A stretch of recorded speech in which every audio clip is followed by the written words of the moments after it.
नमस्कार, हर खबर देख रहे हैं आप। मैं हूं आपके साथ सृष्टि शुक्ला। रुक कर लेते हैं खबरों का। हरियाणा के पूर्व मुख्यमंत्री ओपी चौटाला को कोर्ट से बड़ा झटका लगा है। दरअसल आय से अधिक संपत्ति के मामले में ओपी चौटाला को दोषी करार दिया गया है।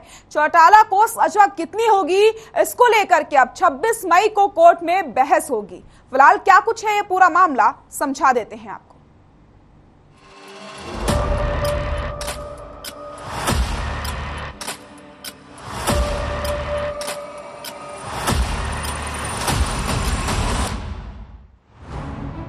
हरियाणा के पूर्व मुख्यमंत्री ओम प्रकाश चौटाला और इनेलो पार्टी को अदालत से आज बड़ा झटका लगा है। दरअसल दिल्ली की राउज एवेन्यू कोर्ट ने आय से अधिक संपत्ति के मामले में ओपी चौटाला को दोषी करार दिया है।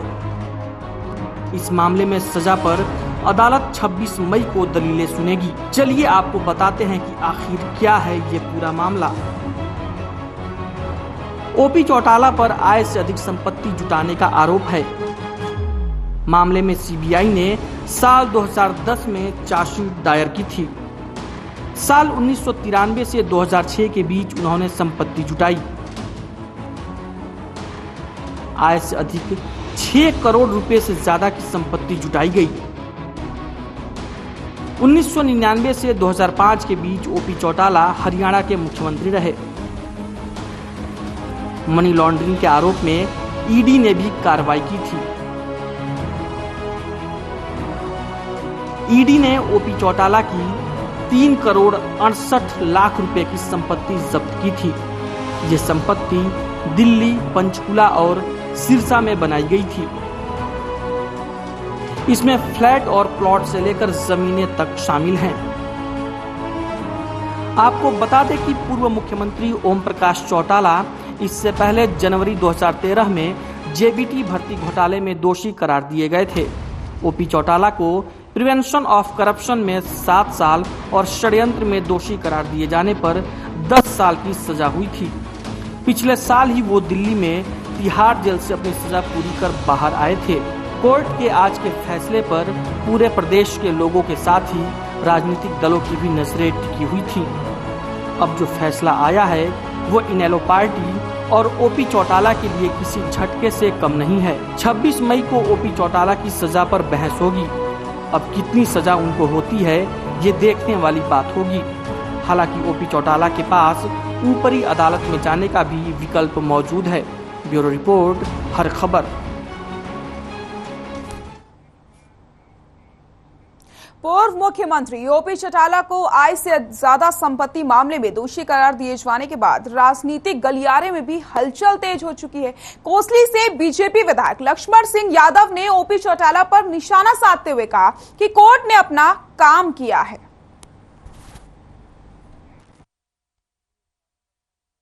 बहुत ज्यादा बोलने का विषय नहीं है। ये तो सीबीआई कोर्ट ने अपने निर्णय सुनाए हैं और कानून अपना काम कर रही है। जिन्होंने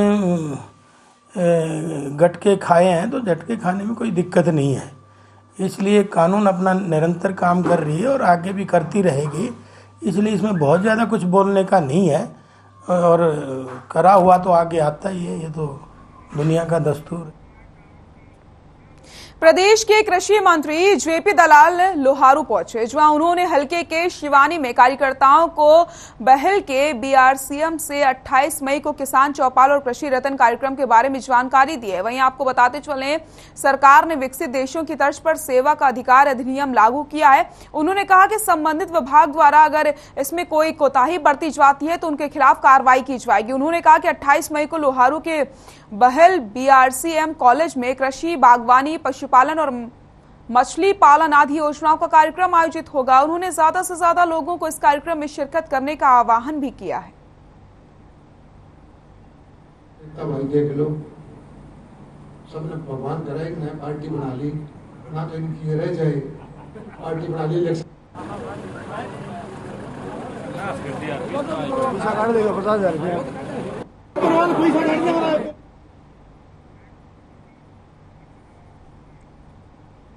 हरियाणा के कैबिनेट मंत्री रंजीत सिंह चौटाला ने दावा किया है कि 29 मई को सिरसा के ऊना में होने वाली प्रगति रैली ऐतिहासिक होगी। इस रैली में सीएम मनोहर लाल सहित अनेक नेता शिरकत करेंगे। रंजीत सिंह चौटाला ने दावा किया है कि इस रैली में करीब 50,000 लोग शामिल होंगे। 29 मई को ही कुरुक्षेत्र में आम आदमी पार्टी, फतेहाबाद कांग्रेस, टोहाना में जननायक जनता पार्टी की भी रैली होनी है। उन्होंने कहा कि दूसरी राजनीतिक पार्टियों से ज्यादा भीड़ उनकी रैली में देखने को मिलेगी। रंजीत चौटाला ने कहा कि सीएम मनोहर लाल ने पिछले दिनों सिरसा में कार्यक्रम के दौरान 368 करोड़ की परियोजनाओं का शिलान्यास और उद्घाटन किया, जिसका आने वाले दिनों में सिरसा वासियों को लाभ मिलेगा। वहीं बिजली संकट पर बोलते हुए रंजीत चौटाला ने कहा कि सीएम मनोहर लाल के नेतृत्व में बिजली कट की समस्या खत्म हो गई है। हमारे मुख्यमंत्री जी आ रहे हैं, अभी पीछे भी 4 दिन पहले होके गए हैं। उन्होंने 368 करोड़ रुपया बहुत बड़ी सौगात दी है सिरसा जिला को, और जब इतनी बड़ी रैली होगी तो उसमें कोई अंदाजा नहीं। यमुनानगर गए, उन्होंने 400 करोड़ रुपया दिया। मैं मुख्यमंत्री जी से कह रहा था कि हमारी रैली आधी हो तो आधे देना, अगर हमारी 4 गुना बड़ी हो तो हमें 4 गुना बढ़े देना। तो मुझे बहुत भरोसा है जब इतनी बड़ी भीड़ सिरसा में उनका दोबारा खैर मकसम करेगी तो बहुत बड़ी सौगात। रोहतक के पहरावर गांव में गौड़ संस्था को दी गई जमीन पर अब सोनीपत सांसद रमेश चंद्र कौशिक का बयान सामने आया।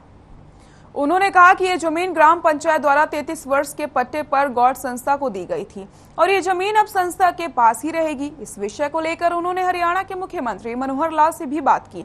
साथ ही साथ जमीन मामले को लेकर के किसी भी तरीके की कोई दिक्कत सामने नहीं आएगी और जो लोग बेवजह राजनीति को तूल दे रहे हैं उन्हें ऐसा नहीं करना चाहिए।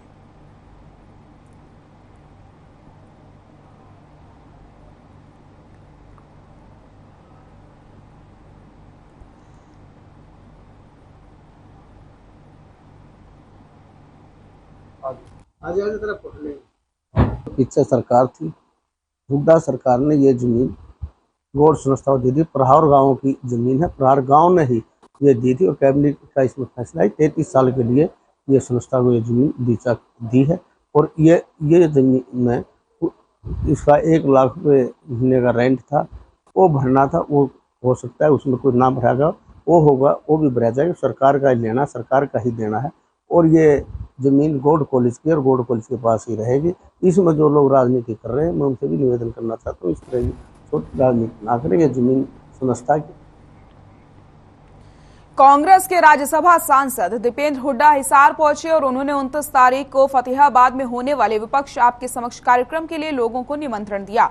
इस दौरान दीपेंद्र हुड्डा ने कहा कि यह कार्यक्रम सरकार की तानाशाही नीतियों को रोकने और आम जनता की आवाज को उठाने के लिए किया जा रहा है। इस दौरान उन्होंने बीजेपी पर जमकर निशाना साधा और कहा कि 75 पार का नारा देने वाली भाजपा 40 पर सिमट कर रह गई, क्योंकि जनता नहीं चाह रही थी कि बीजेपी दोबारा सत्ता में आए।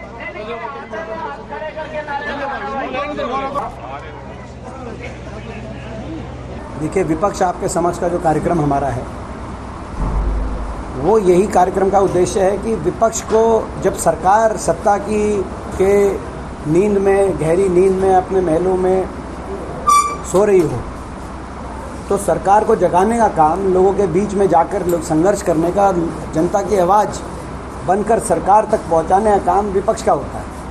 और इसीलिए आज से 1 साल पहले जब सरकार चंडीगढ़ छोड़ने को तैयार नहीं थी, ना कोरोना में ना किसान आंदोलन में, उस समय करनाल से शुरू हुआ लगभग 1 साल पहले। हमारे बीच में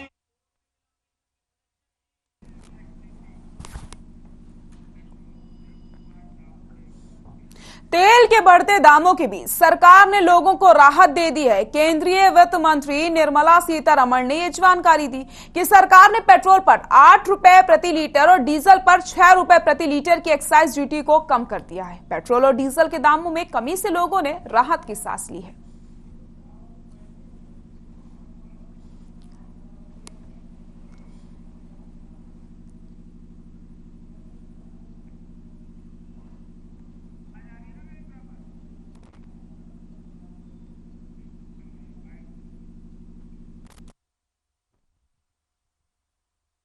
कि पेट्रोल डीजल के दाम और कम हो इससे, और खाने पीने की जो आइटमें हैं रेगुलर आइटमें उस पर भी सरकार देखे कि MRP वगैरह बढ़ रहे हैं, कंपनियां दिन पर दिन बढ़ाई जा रही है, महंगाई बढ़ती जा रही है। और आज भी करनाल में जो सैलरी मिलती है वो कम से कम 10 या 15 हज़ार रुपये मिलती है। इस टाइम घर चलाना गरीब बंदे के लिए आसान नहीं है। मामूली गिरावट है, वो ज़्यादा होनी चाहिए। देखो 70 तक तो पेट्रोल होना चाहिए, इससे ऊपर नहीं।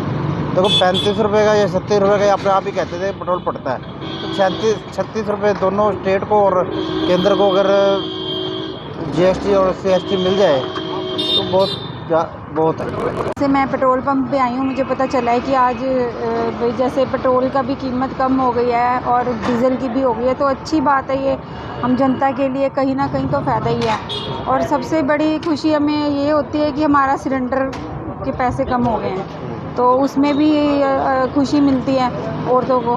तो ये सरकार कहीं ना कहीं तो फ़ायदा करती है ना, और कुछ लोग सोचते हैं कि। खबर रतिया से है, जहां पुलिस की नशा तस्करों पर कार्रवाई जारी है। आपको बताते चलें कि रतिया में जहां CIA स्टाफ की टीम ने एक युवक को 1 किलो 510 ग्राम अफीम के साथ गिरफ्तार किया, तो वहीं फतेहाबाद में एंटी नारकोटिक सेल की टीम ने 2 लोगों को 1 किलो 540 ग्राम अफीम के साथ गिरफ्तार किया। वहीं पकड़े गए आरोपियों को पुलिस रतिया और फतेहाबाद में पेश करके रिमांड पर लेगी। वहीं मीडिया से बातचीत करते हुए DSP शुक्रपाल ने बताया कि नशे के खिलाफ जिला पुलिस कप्तान के आदेश पर पुलिस ने विशेष अभियान चलाया है।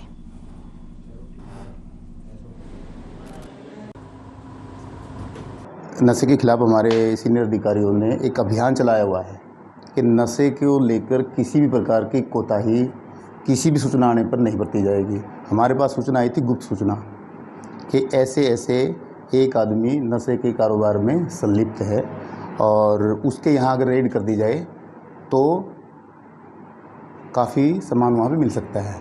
अफीम की ये सूचना थी। मौके पे हमारी टीम गई और जाके जब तलाशी ली तो तलाशी के दौरान जो सूचना थी, सूचना के अनुसार तलाशी ली गई और उसमें 1 किलो 510 ग्राम अफीम मिली है, जिसमें पर्चा दर्ज कर दिया हमने।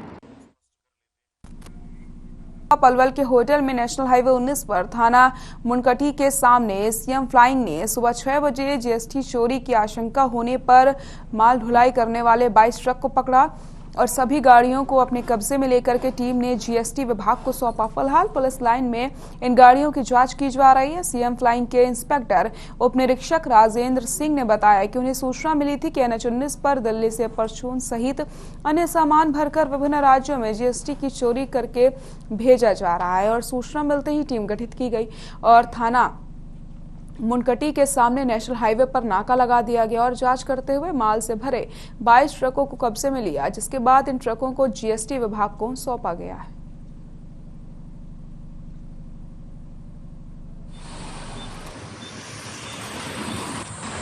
ये परचून की गाड़ियों की बैटरी वगैरह चेक करी थी। CM फ्लाइंग स्टाफ चंडीगढ़ से आया हुआ था, उनके साथ हमारे CID के भी कर्मचारी साथ थे।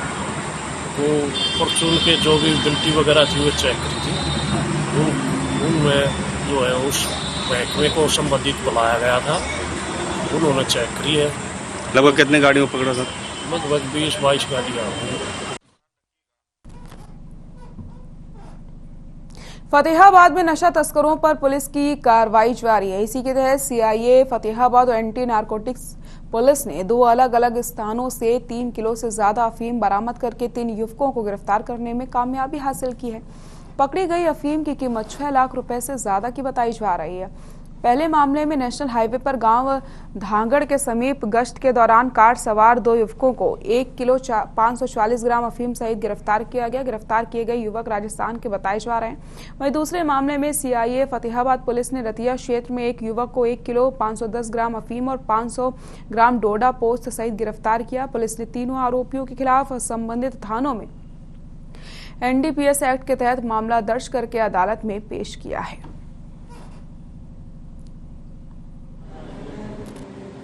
कि नशे को लेकर किसी भी प्रकार की कोताही किसी भी सूचना आने पर नहीं बरती जाएगी। हमारे पास सूचना आई थी, गुप्त सूचना, कि ऐसे एक आदमी नशे के कारोबार में संलिप्त है और उसके यहाँ अगर रेड कर दी जाए तो काफ़ी सामान वहाँ पे मिल सकता है। अफीम की ये सूचना थी।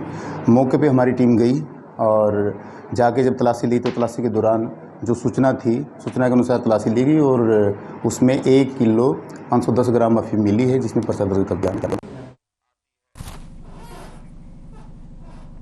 पुलिस की बड़ी कार्रवाई अंजाम में लाई गई है। आपको फतेहाबाद से खबर बता रहे हैं, जहां पर बड़ी सफलता हासिल हुई है।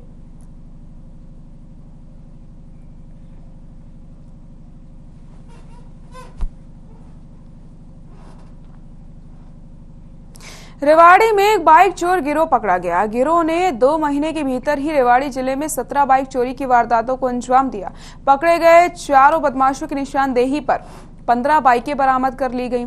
आपको बता दें, गिरोह का मास्टरमाइंड राजस्थान का रहने वाला है। एक बाइक चोरी के मामले में सिटी पुलिस ने रेवाड़ी के विकास नगर निवासी नवीन उर्फ कालिया और गांव मुंडिया खेड़ा निवासी तरुण को गिरफ्तार किया था। दोनों से पूछताछ के बाद इस पूरे गिरोह का खुलासा किया गया।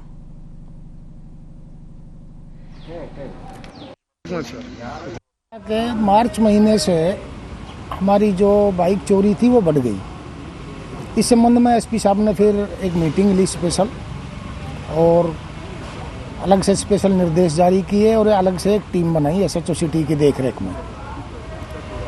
तो एसएचओ सिटी ने इस पे अच्छा काम करते हुए टोटल जो अब तक मुकदमे हमारे दर्ज हुए वो 17 मुकदमे दर्ज हुए हैं, और 17 में से नहीं, ये धारूवाड़े के भी मुकदमे हैं, सदर के भी हैं, मॉडल टाउन के भी हैं, सिटी के भी हैं। तो ये जो चोर गिरोह था ये ज़्यादातर देहात की तरफ ज़्यादा ध्यान देता था।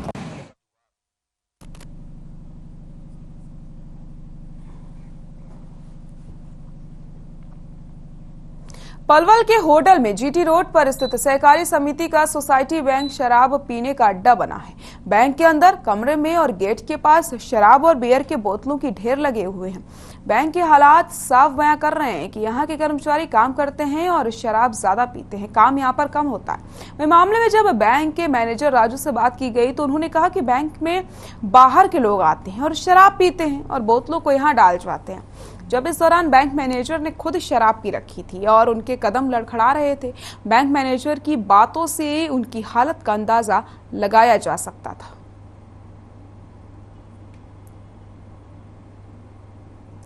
शराब पीने का अड्डा बना हुआ है सहकारी बैंक।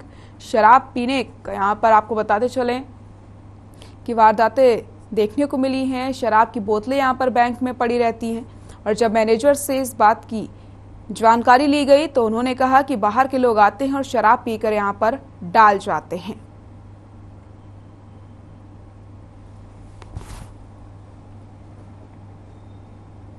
जिला नगर योजनाकार विभाग की ओर से पलवल के शहरी और ग्रामीण क्षेत्रों में काटी जा रही अवैध कॉलोनियों पर कार्रवाई लगातार जारी है। हाल ही में विभाग ने NH-19 स्थित गांव गतपुरी में बने टोल के समीप काटी गई अवैध कॉलोनी में धराशायी कर दी है। जिला नगर योजनाकार देवेंद्र पाल ने बताया कि गतपुरी में बने टोल के समीप अवैध कॉलोनी काटने की शिकायत मिली थी, जिस पर कार्रवाई करते हुए विभाग ने कॉलोनियों के लिए बनाए गए कच्चे रोड को धराशायी किया है। जिले में किसी भी अवैध कॉलोनी को पनपने नहीं दिया जाएगा। ये कॉलोनी फरीदाबाद के किसी डीलर की तरफ से काटी जा रही है। उन्होंने आम जन से भी अपील करते हुए कहा कि अवैध कॉलोनियों में प्लॉटों की खरीद के लिए प्रॉपर्टी डीलरों के बहकावे में ना आए और खरीद फरोख्त ना करें। उन्होंने प्रॉपर्टी डीलरों से भी आह्वान किया है कि कोई अवैध निर्माण ना किया जाए।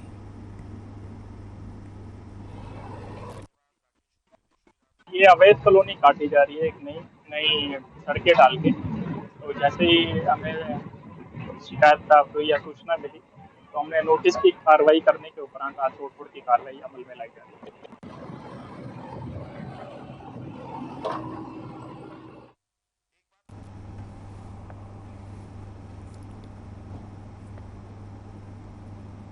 खेलो इंडिया यूथ गेम्स 2021 को सफल बनाने के लिए हर जिले में खेलो इंडिया राहगिरी का आयोजन किया जाएगा। इस कार्यक्रम को यादगार बनाने के लिए सांस्कृतिक कार्यक्रमों के साथ साथ स्थानीय खिलाड़ियों के द्वारा जिम्नास्टिक, योग, स्केटिंग, हॉकी, फेंसिंग, जूडो, रस्सा कस्सी खेलों का भी आयोजन किया जाएगा। खेलो इंडिया यूथ गेम्स 2021 के तहत झज्जर में राहगिरी का आयोजन किया।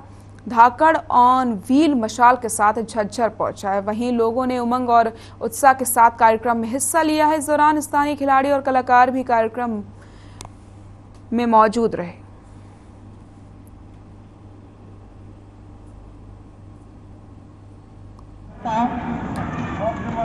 एक आदि आपका यहाँ जोश कम हो जाता है थोड़ा सा, जब आप पानी लगा जाते हैं तो